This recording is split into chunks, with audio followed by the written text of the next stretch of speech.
This week, we've talked a lot about abortion, and those conversations are really important. But one thing that can get lost in them is how our society takes care of kids once they are born.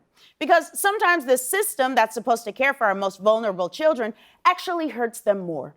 I'll explain in a segment called How Did We Get Here?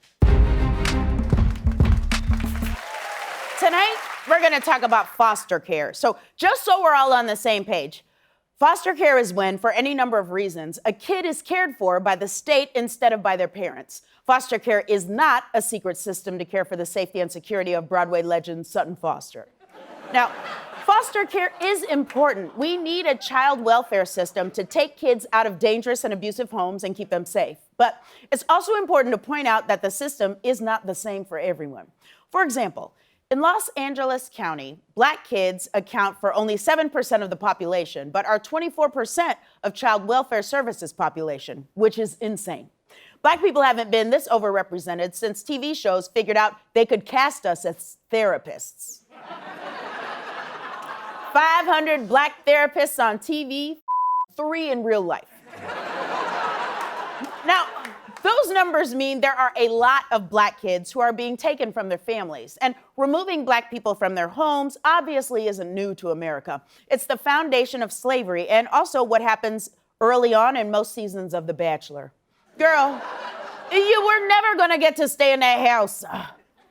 But in real life, our country has a long history of taking kids from their families, and it's not just Black kids.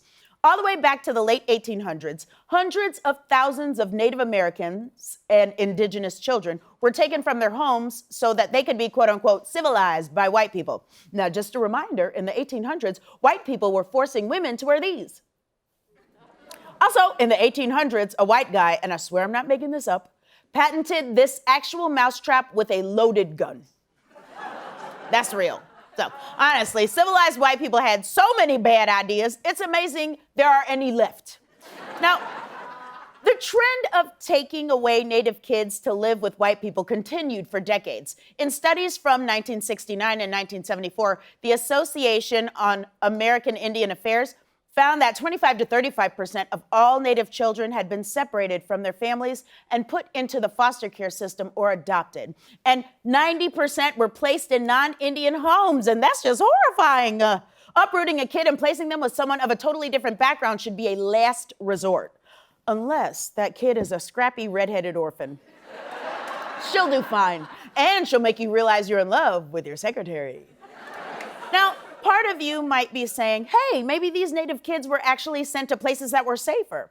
I wish that were true. Unfortunately, the reality is many of them were sent to schools where they were treated so poorly that thousands of them died from abuse and poor living conditions.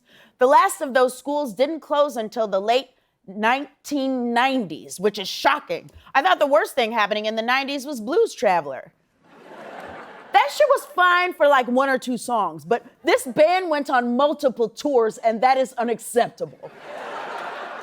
Now, things have gotten better since then, but even today, Native children are 4 times more likely to be removed from their families than white children are from theirs. So the question is, why?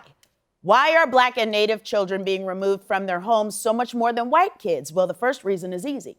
It's because they're being investigated more often. According to a recent study in the American Journal of Public Health, half of Black children, as well as half of Native American children, experienced a Child Protective Services investigation at some point in the first 18 years of their lives. 18 years of getting the runaround. Oh, runaround! I take it back. Blues Traveler is actually pretty great. But hey, maybe the investigations are necessary. After all, we don't want a child staying in an abusive home. But here's the thing. The overwhelming majority of child removals do not even allege abuse. In fact, it actually turns out that most charges against parents have to do with one thing: poverty. That's right. People are literally having their children taken away because they are poor, which is terrible. If money made you a good parent, then Succession would be a comedy about 4 well-adjusted kids. Now, foster care agencies have little incentive to fix things. That's at least partially because America has started using privatized foster care. That's right. In maybe the most terrifyingly American thing ever, our country has turned taking kids away from their parents into a business. And the more kids in the system, the more that business profits. Unsurprisingly, it ain't going well.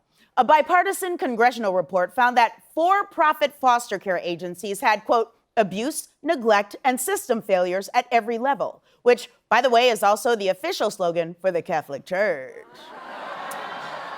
The good news is there.